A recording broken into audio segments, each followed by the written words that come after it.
lại là Minh Thúy dạy nối mi online đây.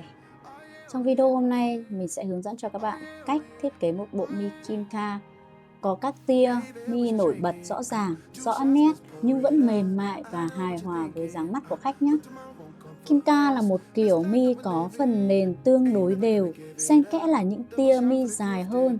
Giữa những các tia mi này tạo nên hiệu ứng so le, giúp bộ mi vừa có chiều sâu và vừa có cái nhìn cá tính hơn. Tuy nhiên thì để một bộ mi Kimca đẹp, chúng ta không chỉ đơn giản là nối vài sợi dài hơn trong bộ mi. Điều quan trọng hơn là chúng ta phải biết cách chọn chiều dài nền và chiều dài tia, vị trí đặt tia và cách giữ cho các tia này không bị lệch hoặc là tạo ra một khoảng trống khi mi rụng. Bây giờ thì chúng ta sẽ bắt đầu với phần nền của bộ mi nhé. Ở đây mình giả sử là đang thiết kế một bộ mi dáng tự nhiên. Chiều dài ngắn nhất ở phần đầu mắt là khoảng 7mm. Sau đó thì chiều dài sẽ tăng dần về phần giữa mắt và đạt khoảng 10mm ở vùng dài nhất. Các bạn có thể điều chỉnh chiều dài tùy theo mi mắt thật của khách, dáng mắt này hoặc là mong muốn của khách hàng dài hay là ngắn nhé. Không nhất thiết là một bộ mi Kimca lúc nào cũng phải là dùng đúng chiều dài này đâu. Các bạn có thể tăng giảm tùy mình. Điều chúng ta cần nhớ là phần nền phải được thiết kế trước. Khi phần nền đã cân đối thì chúng ta bắt đầu đặt thêm các tia mi nổi bật vào. Đối với các tia Kimca thì chúng ta sẽ gắp chập khoảng là từ 5 cho đến 7 sợi trên một lần lấy. Cái phần ngọn thì chúng ta sẽ được gọn hơn và chúng ta không bị tòe loe ra bên ngoài nha các bạn nhé. Khi mà các bạn gắp gọn gàng như vậy thì phần tia sẽ nhìn rõ này, sắc nét và không bị hòa lẫn vào với lớp nền.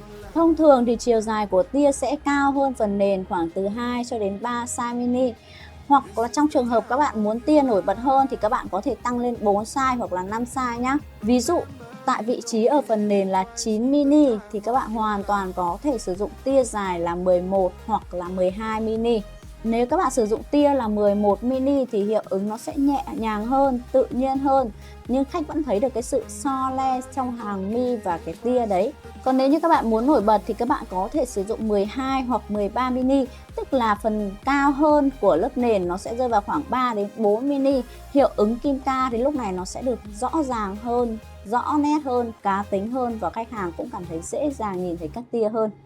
Các bạn có thể thấy là trong hàng mi thì chúng ta sẽ có từ 3 cho đến 4 hàng.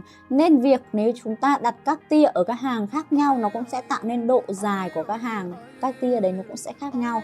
Vậy thì khi chúng ta đặt tia, tốt nhất các bạn nên đặt ở hàng số 2 hoặc là hàng số 1, tính từ trên lông mày tính xuống.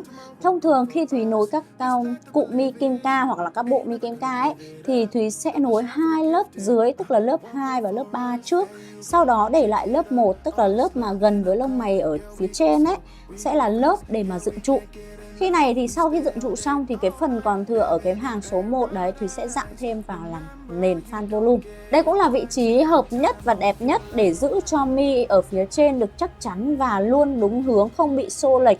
Một điều mà Thúy muốn lưu ý với các bạn là khi chúng ta làm mi Kimca ấy thì chúng ta không nên chỉ đặt một tia duy nhất tại một vị trí, và thay vào đó thì chúng ta sẽ đặt 2 tia gần nhau hoặc là chồng lên nhau cùng một vị trí. Vì lý do rất là đơn giản, nếu như các bạn đặt một tia thì khi tia đó rụng đi thì các bạn thấy rằng cái bộ mi và cái khoảng trống đấy nó rất là lớn và làm cho cái mắt nó không còn hài hòa và không còn đẹp nữa. Nhưng nếu như chúng ta đặt 2 tia ở cùng một vị trí đó, khi một tia rụng đi thì tia kia vẫn được giữ lại, thì hiệu ứng của mi nó sẽ không bị thay đổi lớn và bộ mi nó vẫn đẹp và nó không còn tạo ra khoảng trống nữa. 2 cái tia này thì các bạn có thể đặt gần nhau, cạnh với nhau, hoặc là một cái ở hàng trên, một cái ở hàng dưới, nhưng nó sẽ cùng nằm trong cái vị trí đó. Cách đặt tia này thì sẽ giúp cho cái tia nó được ổn định hơn, nó không bị đổ nghiêng, đổ ngả, và đặc biệt là nó sẽ làm cho cái bộ mi của chúng ta nó vẫn đẹp cho đến khi khách quay lại review. 2 tia này các bạn đặt thì các bạn có thể sử dụng là 2 chiều dài khác nhau, hơn nhau khoảng 1mm, để khi chúng ta rụng đi ấy, thì chúng ta sẽ vẫn có cái tia đó để thay thế. Khi 2 cái tia này chúng ta đặt 2 độ dài khác nhau ấy, thì trong cái tia đấy nó vẫn tạo ra được sự sắc nét và sự duy nhất. Và các bạn lưu ý thì đối với mi Kimca chúng ta sẽ không đặt các tia quá dày, Vì nếu như đặt tia quá dày nó sẽ mất đi hiệu ứng kim ca và rõ nét và nổi bật của nó đi. Phần đầu mắt mà ngắn thì các bạn có thể đặt một cụm tia nhỏ thôi. Sau đó chúng ta sẽ tăng dần về phần giữa mắt và về phần đuôi mắt sau. Khoảng cách ở giữa các tia thì các bạn nên chia đều cái khoảng cách ra. Thì thông thường ở trên một mắt nó sẽ dao động vào từ 7 cho đến 9 trụ trên một mắt luôn. Trước khi nối thì các bạn nên đánh dấu vị trí tia trước trên miếng gel pad. Và việc này sẽ giúp các bạn kiểm soát số lượng sợi tia và khoảng cách chiều dài nó được dễ dàng hơn. Trong quá trình nối thì hãy thường xuyên nhìn tổng thể cả hai mắt. Chúng ta không nên là nối hoàn chỉnh một bên rồi mới chuyển sang bên còn lại, vì như vậy thì nó sẽ làm cho cái bộ mi của chúng ta nó cũng sẽ có những chỗ dày và chỗ mỏng. Vì các bạn biết rằng số lượng sợi mi trên mắt của mỗi khách nó là khác nhau.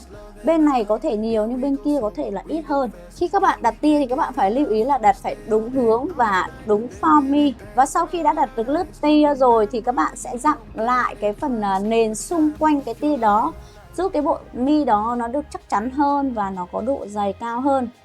Và bước cuối cùng là các bạn sẽ kiểm tra lại toàn bộ mi. Kiểm tra xem các tia có đều nhau hay không, hướng mi có bị nghiêng hay không, hay là hai mắt đã cân đối hay chưa, và có sợi mi nào dính vào với nhau hay không. Một bộ mi kim ca đẹp là cần có 3 yếu tố. Phần nền phải mềm mại, các tia nổi bật nhưng không quá cứng.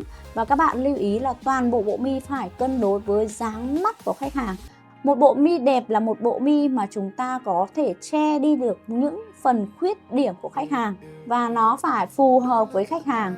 Hy vọng là qua video này thì các bạn sẽ hiểu rõ hơn về cách thiết kế phần nền cũng như là lựa chọn chiều dài của tia và cách đặt tia cho bộ mi kim ca được giữ form đẹp và lâu nhất. Nếu các bạn đang tập kỹ thuật này, hãy bắt đầu với số lượng tia vừa phải, chiều dài không quá chênh lệch và chúng ta sẽ tập trung kiểm soát hướng mi trước. Khi đã quen tay rồi thì chúng ta sẽ bắt đầu tăng độ dài, tăng số lượng tia để tạo ra những hiệu ứng kim ca khác nhau. Cảm ơn mọi người đã theo dõi video. Nếu thấy video này hữu ích thì đừng quên bấm like, chia sẻ và bật thông báo để các bạn có thể nhận được những video mới nhất về sợi nối mi. Chúc các bạn thành công!